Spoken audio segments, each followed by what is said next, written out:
Hi friends, ಎಲ್ರಿಗೂ ನಮಸ್ತೆ. Welcome back to Deepika lifestyle and blogs. ಎಲ್ಲರೂ ಹೇಗಿದ್ದೀರಾ? ನಾನು ಚೆನ್ನಾಗಿದ್ದೀನಿ. ಐ ಹೋಪ್ ನೀವೆಲ್ಲರೂ ಚೆನ್ನಾಗಿದ್ದೀರಾ ಅಂತ ಅಂದ್ಕೊಂಡಿದ್ದೀನಿ. ಪ್ಲೀಸ್ ಫ್ರೆಂಡ್ಸ್, ಈ ವಿಡಿಯೋನ ಫಸ್ಟಿಂದ ಕೊನೆವರೆಗೂ ಸ್ಕಿಪ್ ಮಾಡದೆ ನೋಡಿ. ನಿಮ್ಗೆ ಇಷ್ಟ ಆದರೆ ಲೈಕ್ ಮಾಡಿ, ಶೇರ್ ಮಾಡಿ. ಮತ್ತು ಹೊಸದಾಗಿ ನೋಡ್ತಾ ಇರೋರು ಫಸ್ಟು ನನ್ನ ಚಾನಲ್ಗೆ ಸಬ್ಸ್ಕ್ರೈಬ್ ಮಾಡ್ಕೊಳ್ಳಿ. ಪಕ್ಕದಲ್ಲಿರೋ ಬೆಲ್ ಐಕನ್ ಪ್ರೆಸ್ ಮಾಡಿ. ನಾನು ಹಾಕೋ ಪ್ರತಿಯೊಂದು ವಿಡಿಯೋ ನಿಮಗೆ ನೋಟಿಫಿಕೇಷನ್ಗೆ ಬರುತ್ತೆ ಸ್ನೇಹಿತರೆ. ನಿಮಗೆ ವಿಡಿಯೋ ಇಷ್ಟ ಆಗಿದೆ ಅಂದರೆ ಓಂ ಶನೇಶ್ವರಾಯ ನಮಃ ಅಥವಾ ಓಂ ಆಂಜನೇಯಾಯ ನಮಃ ಅಂತ ಒಂದು ಕಮೆಂಟ್ ಮಾಡೋದನ್ನು ಖಂಡಿತ ಮರೆಯಬೇಡಿ ಸ್ನೇಹಿತರೆ. ನಿಮ್ಮನ್ನು ತೆಗೆದು ನೇರವಾಗಿ ನಿಮ್ಮನ್ನು ರಕ್ಷಿಸಿದೆ. ಎಷ್ಟೋ ಸಲ ನೀವು ಅಪಾಯಕ್ಕೆ ಬಿದ್ದಿದ್ರೂ ಕೂಡ ನೀವು ಅಪಾಯದಲ್ಲಿ ಬೀಳ್ತೀರಾ ಅಂತ ಅಂದ ತಕ್ಷಣ ಆ ದೃಶ್ಯ ಅಂದರೆ ಅದೃಶ್ಯ ಶಕ್ತಿ ನಿಮ್ಮನ್ನು ಸುರಕ್ಷಿತವಾಗಿ ಎತ್ತಿ ಹೊರಗೆ ತಂದ ಅನುಭವಗಳು ನಿಮಗೆ ಆಗಿದ್ದೇ ಆಗಿರುತ್ತದೆ. ಆದರೆ ಅದರ ಅಸ್ತಿತ್ವವನ್ನು ನೀವು ಏನಾದರೂ ಗಮನಿಸಿದ್ದೀರಾ, ಗುರುತಿಸಿದ್ದೀರಾ? ಸಾಧ್ಯವೇ ಇಲ್ಲ. ಆದ್ದರಿಂದ ಈಗಿನಿಂದ ಕನಿಷ್ಠ ಒಂದು ಕ್ಷಣ ಮಾತ್ರ ನಿಮ್ಮ ಜೀವನದ ಹಾದಿಯನ್ನು ನಿಶ್ಚಲವಾಗಿ ಆಲೋಚನೆ ಮಾಡಿ. ಮುಂದಿನ ಬರುವ ದಿನಗಳಲ್ಲಿ ನಿಮ್ಮ ಬದುಕು ಸಂಪೂರ್ಣವಾಗಿ ಬದಲಾಯಿಸುವ 3 ಮಹತ್ತರ ಶುಭ ಸುದ್ದಿಗಳು ನಿಮ್ಮ ಬಾಗಿಲಿಗೆ ಬರ್ತಾ ಇವೆ. ಇದುವರೆಗೂ ನೀವು ಅನುಭವಿಸಿರುವ ಕಷ್ಟಗಳು, ನೋವುಗಳು ಎಲ್ಲವೂ ಪಾತಾಳಕ್ಕೆ ಬಿದ್ದು ನಾಶವಾಗುವಷ್ಟು ಅದ್ಭುತ ತಿರುವುಗಳು ನಿಮ್ಮ ಜೀವನಕ್ಕೆ ಬಂದೇ ಬರುತ್ತೆ. ನೀವು ನಿಮ್ಮ ಒಂದು ಆರ್ಥಿಕ ಸ್ಥಿತಿ ಇಷ್ಟು ದಿನ ಪಾತಾಳದಲ್ಲಿ ಇತ್ತು, ಇನ್ಮೇಲೆ ಅದು ಇರೋದಿಲ್ಲ. ಈಗ ನೀವು ಮಾಡಬೇಕಾಗಿದ್ದು ಒಂದೇ ಒಂದು, ಈ ಮಾತುಗಳನ್ನು ಸಂಪೂರ್ಣ ಗಮನದಿಂದ ಕೇಳೋದು. ಈ ವಿಡಿಯೋ ನಿಮಗೆ ಇಷ್ಟ ಆದರೆ ದಯವಿಟ್ಟು ಲೈಕ್ ಮಾಡಿ ಮತ್ತು ಎಲ್ಲಿ ಕೂಡ ಸ್ಕಿಪ್ ಮಾಡೋದಕ್ಕೆ ಹೋಗಬೇಡಿ. ಏಕೆಂದರೆ ನಿಮ್ಮ ಮನೆಯಲ್ಲಿ ತಿರುಗುತ್ತಿರುವ ದಿವ್ಯ ಶಕ್ತಿ ಯಾರು? ಆ ದೇವತೆಯ ಆಶಯ ಏನು? ನಿಮ್ಮಿಂದ ಅವರು ಏನು ಬಯಸ್ತಾ ಇದ್ದಾರೆ? ನಿಮ್ಮತ್ತ ಬರಲಿರುವ 3 ಅದೆಷ್ಟೋ ಶುಭ ಸಂಕೇತಗಳ ಸ್ವರೂಪ ಏನು? ನಿಮ್ಮ ಭವಿಷ್ಯವು ಹೇಗೆ ಬಂಗಾರದಿಂದಲೂ ಹೊಳಿತಾ ಇದೆ? ಈ ಪ್ರಶ್ನೆಗಳ ಸ್ಪಷ್ಟ ಉತ್ತರ ನಿಮಗೆ ಕೊನೆಯವರೆಗೂ ಮಾತ್ರ ಗೋಚರಿಸ್ತಾ ಹೋಗುತ್ತೆ. ಆದ್ದರಿಂದ ಈ ಮಾತನ್ನು ಸಂಪೂರ್ಣ ಕೇಂದ್ರೀಕರಿಸಿ ಗಮನ ಕೊಟ್ಟು ನೀವು ಕೇಳಿ. ನಿಮ್ಮ ಜೀವನ ಮಾರ್ಗದಲ್ಲಿ ಈಗಾಗಲೇ ಕೆಲವು ಅಪರೂಪವಾದ ಬದಲಾವಣೆಗಳು ಆರಂಭವಾಗಿದೆ. ಮೊದಲು ಎಲ್ಲ ರಾಶಿಗಳಲ್ಲಿ 11ನೇ ಸ್ಥಾನದಲ್ಲಿರುವ ಕುಂಭ ರಾಶಿಯನ್ನು ಸ್ವಲ್ಪ ತಿಳಿದುಕೊಳ್ಳೋಣ. ಈ ರಾಶಿ ಕೇವಲ ಒಂದು ಚಿಹ್ನೆ ಮಾತ್ರ ಅಲ್ಲ, ಇದು ಒಂದು ತತ್ವ, ಒಂದು ಮಹತ್ತರ ಬುದ್ಧಿವಂತಿಕೆಯ ಸಂಕೇತ. ಧನಿಷ್ಠ ನಕ್ಷತ್ರದ 3, 4 ಪಾದಗಳಲ್ಲಿ ಜನಿಸಿದವರು, ಶತಭಿಷ ನಕ್ಷತ್ರದ ಎಲ್ಲ 4 ಪಾದಗಳಲ್ಲಿ ಜನಿಸಿದವರು ಮತ್ತು ಪೂರ್ವಭಾದ್ರಾ ನಕ್ಷತ್ರದ ಮೊದಲ 3 ಪಾದಗಳಲ್ಲಿ ಜನಿಸಿದವರು ಈ ರಾಶಿಗೆ ಸೇರಿರುತ್ತಾರೆ. ಇವರಿಗೆ 3, 4, 5, 8 ಮತ್ತು 9 ಸಂಖ್ಯೆಗಳು ವಿಶೇಷ ಶುಭ ಸೂಚಕಗಳು. ಇನ್ನು ಈ ಸಂಖ್ಯೆಯನ್ನು ಕಂಡಾಗ ನಿಮ್ಮ ಬದುಕಿನ ದಿಕ್ಕು ಮಾತ್ರ ಒಳ್ಳೆಯದ ಕಡೆ ತಿರುಗುತ್ತದೆ. ಇನ್ನು ಸೋಮವಾರ, ಭಾನುವಾರ, ಗುರುವಾರ ಮತ್ತು ಶುಕ್ರವಾರ ಈ ರಾಶಿಯವರಿಗೆ ಅತಿ ಅನುಕೂಲಕರವಾದ ದಿನಗಳು. ಹೊಸ ಕೆಲಸ ಅಥವಾ ಒಂದು ದೊಡ್ಡ ನಿರ್ಧಾರವನ್ನು ಏನಾದರೂ ಮಾಡ್ತಾ ಇದ್ದೀರಾ ಅಂದರೆ ಈ ದಿನಗಳಲ್ಲಿ ನೀವು ಏನಾದರೂ ಆ ನಿರ್ಣಯವನ್ನು ತೆಗೆದುಕೊಂಡರೆ ಅದೃಷ್ಟವು ನೇರವಾಗಿ ನಿಮ್ಮನ್ನು ಸ್ಪರ್ಶ ಮಾಡುತ್ತೆ. ಈಗ ಇವರ ಮನಸ್ಥಿತಿ ಬಗ್ಗೆ ಹೇಳೋದಾದರೆ, ಕುಂಭರಾಶಿಯವರ ಮನಸ್ಸು ಸಮುದ್ರದಂತೆ, ಆಳವೂ ಅಷ್ಟೇ ಮತ್ತು ಅಗಲವೂ ಅಷ್ಟೇ. ಇವರು ಸಾಮಾನ್ಯ ಜನ ಆಗಿರೋದಿಲ್ಲ. ಇನ್ನು ಮಹರ್ಷಿ ಮನಸ್ಸಿನವರು ಇವರು. ಆಲೋಚನೆ ಅಪಾರವಾಗಿರುತ್ತೆ, ಹೃದಯ ಅಪಾರವಾಗಿರುತ್ತೆ. ಆದರೆ ಕೆಲವೊಮ್ಮೆ ಗ್ರಹಸ್ಥಿತಿಗಳ ತೊಂದರೆ, ಸ್ವಯಂಕೃತ ತಪ್ಪು ಅಥವಾ ತಪ್ಪು ಜನರ ಮೇಲೆ ವಿಶ್ವಾಸ ಇಟ್ಟು ಬೆನ್ನು ಬಿದ್ದರೆ ಸ್ವಲ್ಪ ಹಿಂದೆ ಸರಿದಂತೆ ಕಾಣಿಸ್ತಾರೆ. ಆದರೆ ಅವರೊಳಗಿನ ಆಧ್ಯಾತ್ಮಿಕ ಜ್ಯೋತಿ, ದೈವಿಕ ಶಕ್ತಿ ಯಾರಲ್ಲಿ ಕೂಡ ಕಾಣಿಸುವುದಿಲ್ಲ. ಕುಂಭರಾಶಿಯವರು ನಿಂತಿರುವ ಗುಣ ವಿಶಾಲ ಹೃದಯ, ಕರುಣೆ, ಜ್ಞಾನ. ಒಂದು ಬಂಗಾರದ ಪಾತ್ರೆಯಂತೆ ಅವರು ತಮ್ಮೊಳಗಿನ ಭಾವನೆಗಳನ್ನು ಬಯಲಿಗೆ ಹೊರಹಾಕದೆ ಮೌನವಾಗಿ ಹೊತ್ತುಕೊಂಡಿರುತ್ತಾರೆ. ಸ್ನೇಹಿತರೆ, ನಾವಿವಾಗ ತಿಳ್ಕೊಳ್ಳೋಣ ಕುಂಭರಾಶಿಯವರ ಡಿಸೆಂಬರ್ ಭವಿಷ್ಯವನ್ನು. ಎಲ್ಲರಿಗೂ ನಮಸ್ಕಾರ. ಕುಂಭರಾಶಿಯವರಿಗೆ ಡಿಸೆಂಬರ್ ತಿಂಗಳು ಜೀವನದಲ್ಲಿ ನಡೆಯುವ ಮಹಾಪವಾಡಗಳ ಬಗ್ಗೆ ಈ ವಿಡಿಯೋದಲ್ಲಿ ತಿಳಿಯೋಣ. ಡಿಸೆಂಬರ್ ಎಂಬ ತಿಂಗಳು ಕುಂಭರಾಶಿಯವರಿಗೆ ಅನೇಕ ನಿರೀಕ್ಷೆಗಳನ್ನು ತುಂಬಿಕೊಂಡು ಬರುವ ಒಂದು ವಿಚಿತ್ರ ಆಧ್ಯಾತ್ಮಿಕ ಸಮಯವಾಗಿದೆ. ಈ ತಿಂಗಳು ಬಿರುಕು ಬಿಟ್ಟ ನಿರಾಶೆಗಳ ಕಡೆ ಹೊಸ ಬೆಳಕನ್ನು ತರುವ ಮಹಾಪವಾಡಗಳ ಸರಪಳಿಯನ್ನು ಹೊತ್ತುಕೊಂಡೇ ಬರುತ್ತದೆ. ಇಡೀ ವರ್ಷದಲ್ಲಿ ತಮಗೆ ಲಭ್ಯವಾಗದ ಅನುಭವಗಳು ಡಿಸೆಂಬರ್ ತಿಂಗಳಿನ ಮೊದಲ ದಿನದಿಂದ ನಿಧಾನವಾಗಿ ಬಾಗಿಲು ತಟ್ಟಲಾರಂಭಿಸುತ್ತವೆ. ಕುಂಭರಾಶಿಯವರು ತಮ್ಮ ಜೀವನದಲ್ಲಿ ಹೊಂಚು ಹಾಕುತ್ತಿದ್ದ ದೊಡ್ಡ ಬದಲಾವಣೆಗಳು ಯಾವ ರೂಪದಲ್ಲಿ ಬೆಳೆಯುತ್ತವೆ ಎಂಬುದು ಈ ತಿಂಗಳಲ್ಲೇ ಸ್ಪಷ್ಟವಾಗುತ್ತದೆ.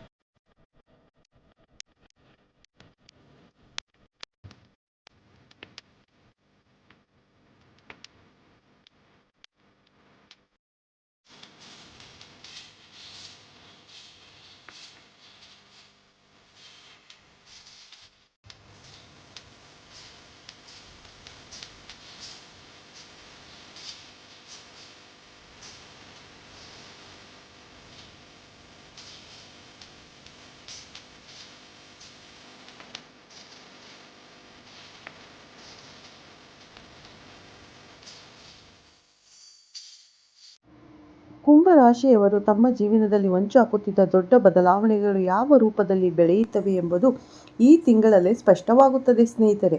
ಡಿಸೆಂಬರ್ 1ರ ಬೆಳಗಿನ ಸಮಯದಿಂದಲೇ ಪ್ರಾರಂಭವಾಗುವ ಶಾಂತಿಯೊಂದು ಅವರ ಮನಸ್ಸಿನಲ್ಲಿ ನೆಲೆಸುತ್ತದೆ.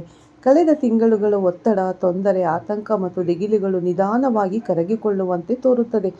ಆಕಾಶದ ಚಲನೆಗಳಲ್ಲಿ ಕಾಣಿಸಿಕೊಳ್ಳುವ ಸೂಕ್ಷ್ಮ ಬದಲಾವಣೆಗಳು ಅವರ ಮನಸ್ಸಿನ ಗತಿಯ ಮೇಲೆ ಪ್ರಭಾವ ಬೀರುತ್ತದೆ. ಅವರ ಮನಸ್ಥಿತಿಯ ಮೇಲೆ ಪ್ರಭಾವ ಬೀರುತ್ತದೆ. ಕುಂಭರಾಶಿಯವರು ಸಾಮಾನ್ಯವಾಗಿ ಗಂಭೀರವಾಗಿ ಯೋಚಿಸುವವರು. ಆದರೆ ಈ ತಿಂಗಳು ಅವರ ಯೋಚನೆಗಳಲ್ಲಿ ಹೊಸ ಅರಿವು ಹರಡುತ್ತದೆ. ಅಸ್ಪಷ್ಟವಾಗಿದ್ದ ಹಲವು ಪ್ರಶ್ನೆಗಳಿಗೆ ನಿಧಾನವಾಗಿ ಉತ್ತರಗಳು ಸಿಗಲಾರಂಭವಾಗುತ್ತವೆ. ಈ ತಿಂಗಳು ಮೊದಲ 10 ದಿನಗಳು ಜೀವನದಲ್ಲಿ ಹೊಸ ನಿರೀಕ್ಷೆಯ ಬೀಜ ಬಿತ್ತುವ ಸಮಯವಾಗುತ್ತದೆ. ಮನೆಯಲ್ಲಿ ನಡೆಯುವ ಸಣ್ಣ ಬದಲಾವಣೆಗಳು ಕೂಡ ಮುಂದಿನ ದೊಡ್ಡ ಬದಲಾವಣೆಗಳಿಗೆ ಆಧಾರವಾಗುತ್ತದೆ. ಮನೆಯವರೊಂದಿಗೆ ಹೆಚ್ಚುವರಿ ಆತ್ಮೀಯತೆ ಬೆಳೆಯುತ್ತದೆ. ಬಹುಕಾಲದಿಂದ ದೂರವಾಗಿದ್ದ ಒಬ್ಬರೊಂದಿಗೆ ಪುನಃ ಸಮನ್ವಯವಾಗುತ್ತದೆ ಸಾಧ್ಯತೆಯು ಕಂಡುಬರುತ್ತದೆ. ಇದೊಂದು ದೈನಂದಿನ ಜೀವನಕ್ಕೆ ತೀರಬಹುದಾದ ಮಹಾಪವಾಡವೆಂದು ಅನೇಕ ಕುಂಭರಾಶಿಯವರು ಮನಸ್ಸಿನಲ್ಲಿ ಭಾವಿಸುತ್ತಾರೆ. ಡಿಸೆಂಬರ್ 5ರಿಂದ 8ರವರೆಗಿನ ಸಮಯದಲ್ಲಿ ವಿಶೇಷವಾಗಿ ಆರ್ಥಿಕ ಸಂಬಂಧಿತ ಶುಭ ಸಂದೇಶಗಳು ಅವರ ಜೀವನದ ಬಾಗಿಲಿಗೆ ತಲುಪುತ್ತವೆ. ಎಷ್ಟೋ ವರ್ಷಗಳಿಂದ ಬಾಕಿ ಉಳಿದ ಹಣ ಮರಳಿ ದೊರೆಯುವ ಸಾಧ್ಯತೆ ತಲೆದೋರುತ್ತದೆ.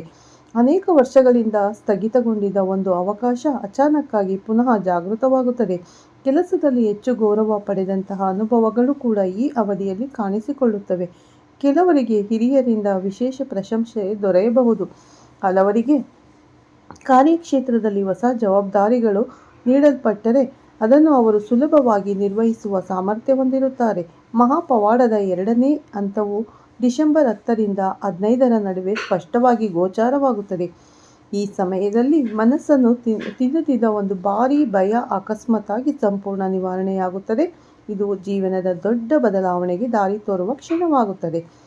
ದೀರ್ಘಕಾಲದ ನಂತರ ಮೊದಲ ಬಾರಿಗೆ ತಮ್ಮ ಕರ್ಮಗಳು ತಮ್ಮ ಪರವಾಗಿ ಕೆಲಸ ಮಾಡುತ್ತಿವೆ ಎಂಬ ಭಾವನೆ ಬರುತ್ತದೆ. ಒಬ್ಬರ ಜೀವನದಲ್ಲಿ ದೊಡ್ಡ ಬದಲಾವಣೆ ಎಂದರೆ ಅದು ಎಂದಿಗೂ ಹೊರಗಿನ ಜಗತ್ತಿನ ವಿಷಯದಲ್ಲೇ ಇರಬೇಕೆಂಬುದಿಲ್ಲ. ಕೆಲವೊಮ್ಮೆ ಮನಸ್ಸಿನೊಳಗಿನ ಬದಲಾವಣೆಗಳು ಹೊರಗಿನ ಜಗತ್ತಿಗಿಂತಲೂ ಬಲವಾದ ಮಹಾಪವಾಡಗಳನ್ನು ತರುತ್ತದೆ. ಕುಂಭರಾಶಿಯವರು ಈ ಮಧ್ಯಂತರದಲ್ಲಿ ಅನುಭವಿಸುವುದು ಇದೇ ರೀತಿಯ ಆಂತರಿಕ ಮಹಾಪವಾಡ. ಯೋಚನೆಯೇ ಬದಲಾಗುತ್ತದೆ. ಆತ್ಮವಿಶ್ವಾಸ ಹೆಚ್ಚುತ್ತದೆ. ಅಸಾಧ್ಯವೆಂದುಕೊಂಡಿದ್ದ ಕೆಲಸಗಳು ಸಾಧ್ಯವೆಂದು ಅನಿಸುತ್ತದೆ. ಡಿಸೆಂಬರ್ ತಿಂಗಳ ಮಧ್ಯಭಾಗವು ಅವರ ಸ್ವಪ್ನಗಳನ್ನು ನೈಜಗೊಳಿಸುವ ಪ್ರಾರಂಭ ಬಿಂದು. ಈ ವೇಳೆಯಲ್ಲಿ ಅವರು ಹೊಸ ಯೋಜನೆಗಳನ್ನು ಆರಂಭಿಸಲು ಮನಸ್ಸು ಮಾಡುತ್ತಾರೆ. ಹಲವು ಕುಂಭರಾಶಿಯವರು ಈ ಅವಧಿಯಲ್ಲಿ ತಮ್ಮ ಜೀವನದಲ್ಲಿ ಒಬ್ಬ ಪ್ರಮುಖ ವ್ಯಕ್ತಿಯನ್ನು ಎದುರಿಸಬಹುದು. ಈ ವ್ಯಕ್ತಿ ಅವರ ಮುಂದಿನ ದಿನಗಳಲ್ಲಿ ದೊಡ್ಡ ನೆರವು ನೀಡುವವನು. ಕೆಲವೊಮ್ಮೆ ಇಂತಹ ವ್ಯಕ್ತಿಯ ಆಗಮನವೇ ಮಹಾಪವಾಡಕ್ಕೆ ಕಾರಣವಾಗುತ್ತದೆ. ದೈನಂದಿನ ಸಣ್ಣ ಘಟನೆಗಳಲ್ಲಿಯೂ ದೈವಿಕ ಆಪ್ಯಾಯಮಾನತೆ ಗೋಚರಿಸುತ್ತದೆ. ಮಾರ್ಗ ತಪ್ಪಿದಂತೆ ತೋರುವ ಸಂದರ್ಭಗಳಲ್ಲಿ ತಕ್ಷಣವೇ ನೇರವಾಗುವ ವ್ಯಕ್ತಿಗಳು ಅಥವಾ ಸಂದರ್ಭಗಳು ಎದುರಾಗುತ್ತವೆ. ಇದು ಜೀವನದಲ್ಲಿ ಕಾಣಿಸಿಕೊಳ್ಳುವ ದೈವ ಲೀಲೆಯೆಂದು ಅನೇಕರು ಭಾವಿಸಬಹುದು. ಡಿಸೆಂಬರ್ 17ರಿಂದ 20ರ ನಡುವೆ ಕುಂಭರಾಶಿಯವರಿಗೆ ವಿಶೇಷವಾಗಿ ಮಾನಸಿಕ ಶಾಂತಿ ದೊರೆಯುವ ದಿನಗಳು. ಮನಸ್ಸನ್ನು ಕಾಡುತ್ತಿದ್ದ ವೇದನೆಯೊಂದು ಸಂಪೂರ್ಣವಾಗಿ ನೀಗುತ್ತದೆ. ಕೆಲವರಿಗೆ ದೀರ್ಘಕಾಲದ ಸಂಬಂಧ ಸಮಸ್ಯೆ ಪರಿಹಾರವಾಗುತ್ತದೆ. ಕೆಲವರಿಗೆ ಮಕ್ಕಳಿಂದ ಸಂತೋಷದ ಸುದ್ದಿ ಕೇಳಿಬರುತ್ತದೆ. ಕೆಲವರಿಗೆ ದೀರ್ಘಕಾಲದ ಕಾಯಿಲೆಯಿಂದ ಚೇತರಿಕೆಯ ಶುಭ ಸೂಚನೆ ಸಿಗುತ್ತದೆ. ಈ ಸಮಯದಲ್ಲಿ ಮನೆಯೊಳಗಿನ ವಾತಾವರಣ ಮತ್ತಷ್ಟು ಸಮತೋಲನವಾಗುತ್ತದೆ. ಕುಟುಂಬದವರಲ್ಲಿ ಪರಸ್ಪರವಾದ ವಿಶ್ವಾಸ ಹೆಚ್ಚುತ್ತದೆ. ದೈನಂದಿನ ಜೀವನದಲ್ಲಿ ಸಣ್ಣ ಸಣ್ಣ ಬೆಳವಣಿಗೆಗಳು ಸಹ ಒಂದು ದೊಡ್ಡ ಶಾಂತಿಯಂತೆ ತೋರುತ್ತವೆ. ಡಿಸೆಂಬರ್ 20ರ ನಂತರದಿಂದ ಜೀವನದಲ್ಲಿ ಪ್ರಪಂಚವೇ ಬದಲಾಗುತ್ತಿರುವಂತೆ ಕಾಣಿಸುತ್ತದೆ. ಕೆಲಸದಲ್ಲಿ ಪ್ರಾಕೃತವಾಗಿದ್ದ ಅಡಚಣೆಗಳು ಇರಲಾರಂಭಿಸುತ್ತವೆ. ಮುಂದಿನ ವರ್ಷಕ್ಕೆ ನೆಲೆಬೀಳುವ ಹೊಸ ಯೋಜನೆಗಳು ರೂಪ ಪಡೆಯುತ್ತವೆ. ಸಂಭ್ರಮವನ್ನು ನೀಡುವ ಹಲವು ಸಂದರ್ಭಗಳು ಬರುತ್ತವೆ. ಅನೇಕ ಸಮಸ್ಯೆಗಳು ಪರಿಹಾರ ಒಂದೇ ಸಮಯದಲ್ಲಿ ದೊರೆಯುವುದರಿಂದ ಮನಸ್ಸು ಉಲ್ಲಾಸಭರಿತವಾಗುತ್ತದೆ. ಈ ಅವಧಿಯಲ್ಲಿ ಕುಂಭರಾಶಿಯವರ ಮೌಲ್ಯವನ್ನು ಗುರುತಿಸುವವರು ಹೆಚ್ಚಾಗುತ್ತಾರೆ. ಅವರ ಮಾತುಗಳಿಗೆ ಗೌರವ ಹೆಚ್ಚುತ್ತದೆ. ತಮ್ಮ ನಿಲುವುಗಳನ್ನು ಪ್ರಪಂಚಕ್ಕೆ ತೋರಿಸಲು ಇದು ಅತ್ಯುತ್ತಮ ಸಮಯವಾಗುತ್ತದೆ. ಡಿಸೆಂಬರ್ 21ರಿಂದ 22ಗಳ ನಡುವೆ ಕುಂಭರಾಶಿಯವರು ತಮ್ಮ ಜೀವನದಲ್ಲಿ ಮತ್ತೊಂದು ಆಧ್ಯಾತ್ಮಿಕ ಬದಲಾವಣೆಯನ್ನು ಅನುಭವಿಸುತ್ತಾರೆ. ಈ ಬದಲಾವಣೆಯು ಅವರ ಅಂತಃಕರಣದ ಗರ್ಭದಿಂದಲೇ ಉದ್ಭವವಾಗುತ್ತದೆ. ಕೆಲವೊಮ್ಮೆ ಜೀವನದ ದಾರಿಯಲ್ಲಿ ಎದುರಾಗುವ ಅಡ್ಡಿಗಳ ಹಿಂದೆ ಇರುವ ಕಾರಣಗಳು ಅಸ್ಪಷ್ಟವಾಗಿ ಕಾಣಬಹುದು. ಆದರೆ ಈ ದಿನಗಳಲ್ಲಿ ಈ ಅಸ್ಪಷ್ಟತೆ ಮಾಯವಾಗುವಂತೆ ಕಾಣುತ್ತದೆ. ಮನಸ್ಸಿನಲ್ಲಿ ಒಂದು ಹೊಸ ಸ್ಪಷ್ಟತೆ ಮೂಡುತ್ತದೆ. ಹೃದಯದೊಳಗೆ ಆಳವಾಗಿ ಶಾಂತಿ ಹರಿಯುತ್ತದೆ. ಇದೊಂದು ಶಾಂತಿ ಹೊರಗಿನ ಪರಿಸ್ಥಿತಿಯಿಂದ ಬರುವುದಿಲ್ಲ, ಅದು ಅವರೊಳಗಿನ ಬಲದಿಂದ ಬರುತ್ತದೆ. ಕುಂಭ ರಾಶಿಯವರು ಈ ಸಮಯದಲ್ಲಿ ತಮ್ಮ ಜೀವನದ ಹಿಂದಿನ ಕೆಲವು ನೆನಪುಗಳನ್ನು ಮರುಪರಿಶೀಲಿಸುತ್ತಾರೆ. ಅವರು ತೆಗೆದುಕೊಂಡ ನಿರ್ಧಾರಗಳು ಸರಿಯಾಗಿದ್ದವೋ ತಪ್ಪಾಗಿದ್ದವೋ ಎಂಬ ಪ್ರಶ್ನೆಗಳು ಮರುಕಳಿಸುತ್ತವೆ. ಆದರೆ ಆಶ್ಚರ್ಯವೆಂದರೆ ಈ ಬಾರಿ ಅವರ ಮನಸ್ಸು ತಮಗೆ ತಾವೇ ತೀರ್ಪು ಕೊಡುವುದಿಲ್ಲ. ಬದಲಾಗಿ ತಮ್ಮನ್ನು ತಾವು ಕ್ಷಮಿಸುವ ಧೈರ್ಯ ಮೂಡುತ್ತದೆ. ಇದು ಒಂದು ದೊಡ್ಡ ಮಹಾಪವಾಡವೇ ಸರಿ. ಮನುಷ್ಯನೊಳಗಿನ ಕ್ಷಮಿಸುವ ಶಕ್ತಿಯೇ ಜೀವನವನ್ನು ಬದಲಾಯಿಸುತ್ತದೆ. ಡಿಸೆಂಬರ್ 22ರಿಂದ 24ರವರೆಗೆ ಅವರ ಜೀವನಕ್ಕೆ ಕೆಲವು ಐಕ್ಯ ಕ್ಷಣಗಳು ಬರುತ್ತವೆ. ಮನೆಯೊಳಗೆ ಸೌಹಾರ್ದತೆ ಹೆಚ್ಚುತ್ತದೆ. ಕೆಲವರು ಬಹುಕಾಲದಿಂದ ಕನಸಿನಲ್ಲಿ ಕಂಡಿದ್ದ ಒಂದು ಸಿಹಿ ಸುದ್ದಿಯನ್ನು ಈ ಸಮಯದಲ್ಲಿ ಪಡೆಯುವ ಸಾಧ್ಯತೆ ಇದೆ. ಕೆಲವರಿಗೆ ಪರಿಚಯವಿಲ್ಲದವರಿಂದ ಸಹಾಯ ಸಿಗಬಹುದು. ಕೆಲವರಿಗೆ ತಮ್ಮ ಕನಸಿನ ಧನವನ್ನು ಪಡೆಯುವ ಅನುಭವ ಬರಬಹುದು. ಕೆಲವರಿಗೆ ಹೃದಯದಲ್ಲಿ ತುಂಬಿದ ನೋವಿಗೆ ಪರಿಹಾರ ದೊರೆಯಬಹುದು. ಈ ಅವಧಿಯಲ್ಲಿ ಗುರು ಸಹಾಯದ ಯೋಗವು ಬಲವಾಗಿರುತ್ತದೆ. ಇದರಿಂದ ಕುಂಭರಾಶಿಯವರು ಅನೇಕ ಅನಿರೀಕ್ಷಿತ ಸುಧಾರಣೆಗಳನ್ನು ಕಾಣಬಲ್ಲರು. ಕೆಲವರು ದೀರ್ಘಕಾಲದ ಆತಂಕದಿಂದ ಮುಕ್ತಿ ಪಡೆಯುತ್ತಾರೆ. ಕೆಲವರಿಗೆ ದೇಹ ಸ್ವಾಸ್ಥ್ಯದ ಸಮಸ್ಯೆಗಳು ನಿಧಾನವಾಗಿ ಕರಗುತ್ತವೆ. ಕೆಲವರು ತಮ್ಮ ಗುರಿಗಳತ್ತ ಹೊಸ ಉತ್ಸಾಹದೊಂದಿಗೆ ಸಾಗಲಾರರು. ಕುಂಭರಾಶಿಯವರಿಗೆ ಈ ಮಧ್ಯಂತರದಲ್ಲಿ ಒಂದು ವಿಶೇಷ ಲಕ್ಷಣ ಮನದಟ್ಟಾಗುತ್ತದೆ. ಅವರು ಕಂಡ ಕನಸುಗಳು ಹೆಚ್ಚಾಗಿ ನಿಜವಾಗುವ ಸಾಧ್ಯತೆ ಇರುತ್ತದೆ. ಕೆಲವರು ಅನುಭವಿಸುವ ಪೂರ್ವ ಸೂಚನೆಗಳು ಸತ್ಯವಾಗಿರುವ ಅನುಭವವನ್ನು ಪಡೆಯಬಹುದು. ಇದು ದೈವಿಕ ಶಕ್ತಿಯೊಂದಿಗೆ ಹೋಗುವ ಸೂಚನೆ. ದೇವತೆ ದುರ್ಗಾಮಾತೆಯಾಗಿದ್ದಾಳೆ. ಖಂಡಿತ ನೀವು ಮನೆ ದೇವರಾಗಿರ್ಬೋದು ಅಥವಾ ದುರ್ಗಾಮಾತೆಗೆ ಆರಾಧನೆಯನ್ನು ಮಾಡಿ ತುಪ್ಪ ದೀಪ ಆರತಿಗಳನ್ನು ಮಾಡಿ ಪೂಜೆಯನ್ನು ಮಾಡಿ ಖಂಡಿತ ಒಳ್ಳೆಯದಾಗುತ್ತೆ. ಕುಂಭರಾಶಿಯವರಿಗೆ ಈ ವಿಡಿಯೋನ ಇಲ್ಲೇ ಮುಗಿಸ್ತಾ ಇದ್ದೀನಿ. ಎಲ್ಲರಿಗೂ ಧನ್ಯವಾದಗಳು ಸ್ನೇಹಿತರೆ.